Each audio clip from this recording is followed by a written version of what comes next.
आदाब, नमस्कार दोस्तों। मैं कलीम ज़फ़र आरजे ख़बर से।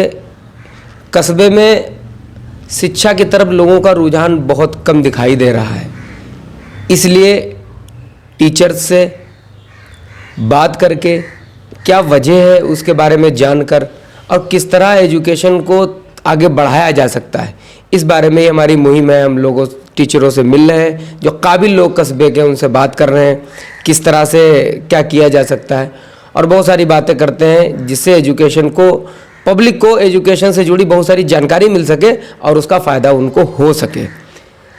आज मैं एक ऐसे शख्स के पास आया हूँ जो टीचर हैं और एजुकेशन के बारे में बहुत अच्छी नॉलेज रखते हैं। एजुकेशन के बारे में उनसे बात करेंगे।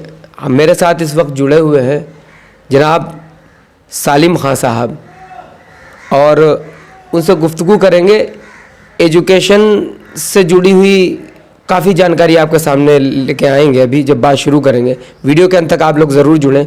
तो सबसे पहले मैं शुरू करता हूँ।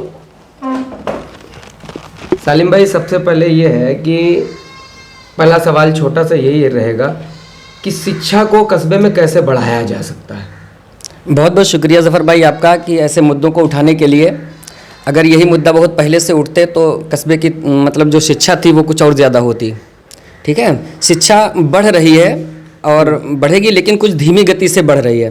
उसका कारण ये भी रहा, जैसे हम लोग जब पढ़ते थे तो यहाँ पर हाई स्कूल तक नहीं था, इंटर नहीं था, तो लड़कियाँ या जैसे 8वें तक था तो लड़कियाँ या लड़के 8वें तक पढ़ के अपने अपने कामों में मशगूल हो जाते थे। फिर हाई स्कूल हो गया गोपामऊ में, तो यहाँ पर क्या हुआ, फिर हाई स्कूल तक एजुकेशन लेने के बाद में आदमी छोड़ रहा था। फिर इंटर हो गया, अब लड़कियों का परसेंट या सब कुछ बढ़ रहा है और इंटर करने के बाद में बैठे। फिर अब डिग्री कॉलेज हो गया है, तो लड़कियों की शिक्षा जब हम लोग पढ़ते थे उस ज़माने से देखो, इस ज़माने में अगर कंपेयर करो तो बहुत बढ़ गई है। हम आपको कुछ आंकड़े बताते हैं। जब हिंदुस्तान आज़ाद हुआ था 1947 में, तो हमारे यहाँ जो शिक्षा परसेंट था, मतलब गोपामऊ क्या पूरा भारत पिछड़ा हुआ था, जो परसेंटेज था वो था लगभग 18 के करीब करीब। और औरतों की शिक्षा तो पूछिए मत, मतलब 4-5% थी।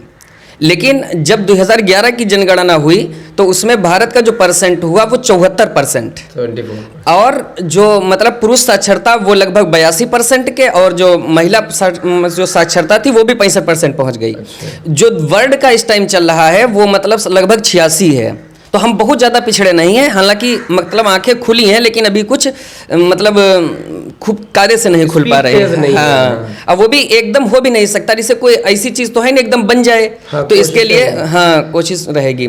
दूसरी बात, हमारा कस्बा जो आता है, मतलब कहने को कस्बा है लेकिन बिल्कुल गांव जैसा यहाँ पर ज़्यादातर है। लोग मतलब किसान से ज़्यादा जुड़े हुए हैं, और किसानों में एक बात पाई जाती है, यहाँ पर छिपी बेरोजगारी बहुत पाई जाती है। छिपी बेरोजगारी से आशय ये होता है, जैसे 5 बीघा अगर किसी का खेत है, एक बाप उसमें 20 कुंटल पैदा कर रहा है गेहूं, उसके 2 लड़के हो गए, तो वो उनको भी उन्हीं में लगा लेता है, क्योंकि अपनी मेहनत उसकी कम हो जाती है तो लड़कों को, लेकिन वो लड़कों बेरोजगारी छिपी बेरोजगारी में आ जाते हैं। वो अगर तीनों मिलके काम करते हैं तो 20 या 60 नहीं हो पा रहा है। अब वो अकेले कर लेता था पहले, लेकिन उसे बच्चों को दूसरे कोई काम में लगाना चाहिए था, या ऐसे काम में लगाता कि मतलब पैदावार फिर तिगुनी होती। तो इस वजह से वो मतलब वो हालांकि काम भी कर रहे हैं और बेरोजगार भी हैं। अच्छा। तो ये एक बहुत वो पाई जाती है। और हम किसी के लिए बहुत ज़्यादा समय देते, मेहनत करते जब तक हम उसके महत्व को नहीं समझते। हाँ। अगर हमारे दिल में वही चीज़ आ जाए तो उसके लिए कितना भी परिश्रम करना पड़े और वो हम कर लेते हैं, अगर हमें उस चीज़ से लगाव हो। किसी ने कहा है कि उल्फत में बराबर है, वफा हो कि जफा हो, हर चीज़ में लज्जत है गर दिल में मज़ा हो। दिल में मज़ा हो, बस ठीक। जैसे हम आपको एग्जाम्पल देते हैं, जैसे अंबेडकर साहब का, उन्होंने स्कूल के बाहर तक कहा जाता है कि शिक्षा ली। एक ऐसे कमज़ोर वर्ग जिसको शिक्षा देना अपराध था, और उनको लोगों को चपरासी तक नहीं वो बन सकते थे, और उनको डीएम एसडीएम बनाने का काम करा। कमज़ोर वर्गों को, महिलाओं के लिए, अधिकारों के लिए लड़े, तो एक शिक्षा मतलब पूरा वही चेंज कर दिया। अच्छा, तो एक और बात ये, जैसे आपने बताया कि 74% हो गई है, एजुकेशन बढ़ रही है, अच्छी बात है।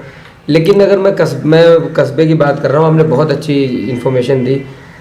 ऐसा क्या किया जाए कि लोग अपने बच्चों के लिए थोड़ा, कुछ आप वर्ग कस्बे में देखें, कुछ ऐसा वर्ग भी कस्बे में कई तरह के लोग हैं अगर उस एरिया को आप देखेंगे तो वहाँ एजुकेशन बहुत ज़्यादा आगे बढ़ रही है तेज़ी से। जी। अब कुछ वर्ग अगर हम देखेंगे तो जब अगर 10 साल पीछे चले जाए तब भी वही था, अब बदलाव आया है लेकिन कहीं ना कहीं उस लेवल का बदलाव नहीं आ सका।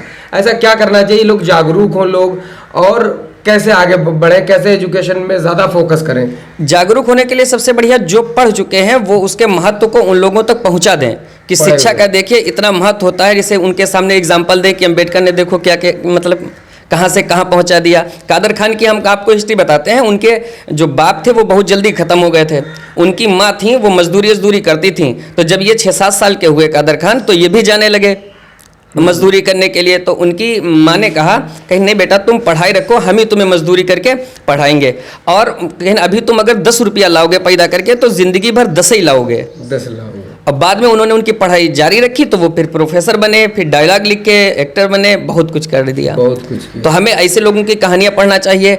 अब अगर समझो दोषी जो है वो घर ही वाले दोषी हैं, बच्चा खुद दोषी है, उनके माँ बाप दोषी हैं। क्योंकि शिक्षा का हर घर में मोबाइल है। हमने बहुत लोगों को देखा है वो मतलब शिक्षा के नाम पर पैसा नहीं खत्म करते। बच्चों को अगर पड़ोसी ने 1000 का सूट पहना है तो 1500 का पहना देते हैं, सूट पहना देंगे। हाँ, मतलब उसमें हिस्सा कर लेंगे। अब वो मतलब शिक्षा पर उन्हें पैसा खत्म करना हालांकि बेकार लगता है कि ये बेकार में पैसा चला जाएगा। ये भी तो हो सकता है कि शिक्षा के ऊपर अगर वो पैसा नहीं खर्च करें, कहीं ना कहीं इस पे भी उनके पास जागरूकता की कमी है। हाँ वही, यही जागरूकता की कमी है। और 6 से 14 साल तक अनुच्छेद 21A में मतलब बच्चों का मौलिक अधिकार है 6 से 14 तक मुफ्त और शिक्षा प्राप्त करना, मतलब शिक्षा भी हो और मुफ्त तक, मतलब ये सरकार की जिम्मेदारी है कि उन्हें दे, और सरकार दे भी रही है स्कूलों में। लेकिन अब बच्चे नहीं भेज रहे हो तुम, जिसे तुम्हें मतलब कॉन्वेंट स्कूलों में पढ़ाने की नहीं क्षमता है। ज़रूरी नहीं कॉन्वेंट पढ़ के ही सब कुछ हुए हैं, बहुत से ऐसे हुए हैं। सरकारी स्कूलों में भी कई बहुत अच्छे स्कूल हैं, उनमें पढ़ाया जाता है। हालांकि कमी तो है लेकिन मतलब कुछ शिक्षा हम दे तो सकते हैं, फ्री में तो पढ़ा सकते हैं। हाँ बिल्कुल। आखिरी सवाल ये करना चाहता हूँ कि जैसे यहाँ कस्बे में एक चीज़ देखी गई, अगर कोई काम किया जाए तो उस काम को करने के लिए 1000 लोग पीछे से चल पड़ते हैं। मैक्सिमम ये देखा गया कि जैसे इस वक्त वाटर पार्क जाने का काम चालू है और सारे हुआ water park, blue world water park Kanpur लगातार जा रहे हैं। कुछ ऐसा माहौल कैसे जनरेट किया जाए कि जैसे कोचिंग सेंटर के माध्यम से या टीचर मीटिंग के माध्यम से, या टीचर्स मीटिंग हो, या पेरेंट्स को भी बुलाया जाए टीचरों के साथ, कुछ उच्च स्तर के लोग जो कस्बे में एंटरप्रेन्योर हैं, जैसे रोजगार करने वाले हैं, उनको बुलाए। इन माध्यमों से, प्रचार प्रसार के माध्यमों से, जैसे सर्व शिक्षा अभियान एक वक्त चला, सर्व शिक्षा अभियान के अंतर्गत बहुत से साक्षरता अभियान भी एक समय चला था। इस तरह से क्या कुछ एजुकेशन को एनर्जी दी जा सकती है? बिल्कुल दी जा सकती है, क्यों नहीं दी जा सकती है। मतलब एक सरकार तो एक स्तर पर कर रही है। अब की भी योगी जी ने बताया है कि सरकारी टीचरों को हर घर में जाओ, दरवाजे खटखटाओ, वहाँ बच्चे हों, उन्हें मतलब लेके आओ। और प्राइवेट स्कूल वाले तो बच्चा मतलब होता भी नहीं पढ़ने वाले, उनके घर पहुँच जाते हैं, भैया स्कूल भेजो स्कूल भेजो। हाँ। क्योंकि उन्हें मतलब अपना लालच भी होता है और साथ में मतलब सामाजिक कार्य भी हो रहा है कि बच्चा शिक्षित भी हो। तो ये गार्जियंस में जागरूकता लाने की जरूरत है। जागरूकता लाने, बच्चों को पढ़ाई का महत्व समझें, मतलब समझने की जरूरत है। गार्जियंस बच्चों को समझा, चूंकि स्कूल में बच्चा थोड़ी देर रहता है, बाकी घर ही में रहता है, तो घर में भी ऐसा माहौल क्रिएट करें कि मतलब पढ़ाई की अहमियत को समझें। एक और बात यह है कि जैसे मान लिया मोहल्ले में 10 घर हैं आसपास के, और 10 घर में एक घर का बच्चा बहुत अच्छे स्कूल में पढ़ रहा है और उसकी एजुकेशन लेवल बहुत अच्छा होगा। जब अच्छे स्कूल में पढ़ रहा है, ज़्यादातर अच्छा पढ़ ही रहा है, उसका माहौल थोड़ा बदला हुआ है, तो हमने ये अमूमन देखा है कि उस घर का बच्चा उन 10 घरों में भेजा नहीं जाता है, मोहल्ले के घरों में, वो घर में ही रहेगा। ऐसा भी हो सकता है, मैंने ये सोचा है कि अगर वो बच्चा दूसरे घर में जाएगा, अपनी बातचीत से अगर दूसरों को मुतासिर करेगा, तो लोगों के अंदर कहीं ना कहीं एनर्जी आ सकती है। ये भी होगा। ये तो मतलब होने नहीं चाहिए। ये आदमी ये भी चाहता है कि हमारे बच्चे बढ़ जाएं और दूसरे के पीछे रहें। हाँ। तो ये रहता है, जिसे कोई अच्छी बात होता है तो वो नहीं बताते। हालांकि ऐसा नहीं हो सकता। हम जो भी काम करें वो मतलब पूरी कौम के लिए करना चाहिए। जो जागरूक है उन्हें तो जागरूक करना है, जो जागरूक नहीं है मतलब वो तो ज़्यादा कुछ नहीं कर सकते। और मतलब अपनी कौम के लिए हर इंसान को कुछ ना कुछ करना चाहिए।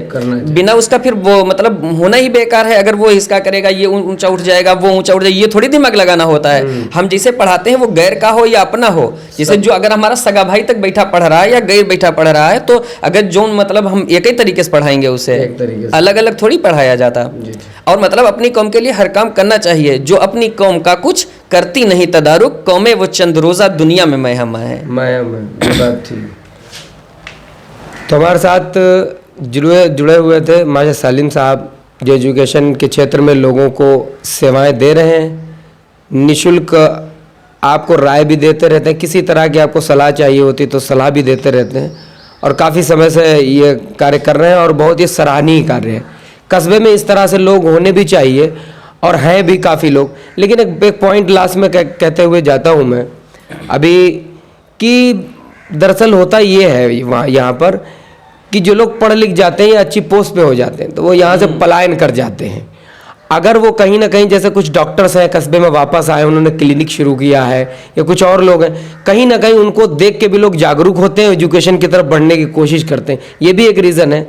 और आपका बहुत बहुत शुक्रिया कि आपने वक्त दिया, अपना बहुत कीमती समय दिया। अगर गार्जियंस, मतलब हम एक बात कहना चाहेंगे, अगर जो गार्जियंस हैं, अगर उनके पास पैसा नहीं है या मतलब वो गरीब हैं, वो पढ़ाना चाहते हैं, ऐसा कोई भी टीचर नहीं है, मतलब हर साल, अब नाम लेके तो हम नहीं बता सकते, मतलब 2-4 बच्चे ऐसे जरूर होते कि वो फीस मतलब हम लोगों को नहीं देते और फ्री पढ़ते। हाँ, मतलब पूरे साल फ्री पढ़े हैं। अच्छा। हाँ, और उनसे बाद में हमने देखा कि वो मतलब इतने गरीब भी नहीं थे, जैसे दूसरे गाँव से आए और उन्होंने बताया भैया हम गरीब हैं और हम पढ़ नहीं पाएंगे सर जी, पढ़ाना हो पढ़ाओ, ना पढ़ाना हो जिसे मतलब ना पढ़ाओ। तो हमने कहा नहीं भैया, तुम पढ़ना चाह रहे हो तो पढ़ो। और ऐसा कोई भी नहीं होगा, टीचर मतलब अलग ही विभाग होता, समझ लो, उनके दिल में हमदर्दी कुछ ज्यादा ही होती है। अगर कोई बच्चा पढ़ने वाला है, वो टीचर को पैसा नहीं दे पा रहा है, लेकिन टीचर उसे भगाएगा नहीं, और पढ़ते हैं मतलब। अब ऐसे कोई भी टीचर सब पढ़ा सकते हैं, लेकिन मतलब उनके अंदर पढ़ने का वो होना चाहिए, जज्बा होना इंपॉर्टेंट है कि पढ़ने के लिए लगन होनी चाहिए। और टीचर हमेशा एफर्ट देता रहे। बहुत बहुत शुक्रिया, आपने वक्त दिया। ऐसे ही लगातार हम ये कोशिश करते रहेंगे, शिक्षा से जुड़े लोगों से बात करते रहेंगे और कस्बे में एक शिक्षा क्रांति लाने का प्रयास करते रहेंगे। आप सभी लोग यूट्यूब चैनल आरजे खबर को मोटिवेट कीजिए, थोड़ा बढ़ाइए, लोगों को चैनल के माध्यम से जो वीडियोस अपलोड किए जाते हैं उनको शेयर करके लोगों तक पहुंचाए, कि मेरी बात और सभी की बात ज़्यादातर लोगों तक पहुंच सके, लोग लाभान्वित हो सके। आप सभी लोग आरजे खबर देख रहे थे। आदाब।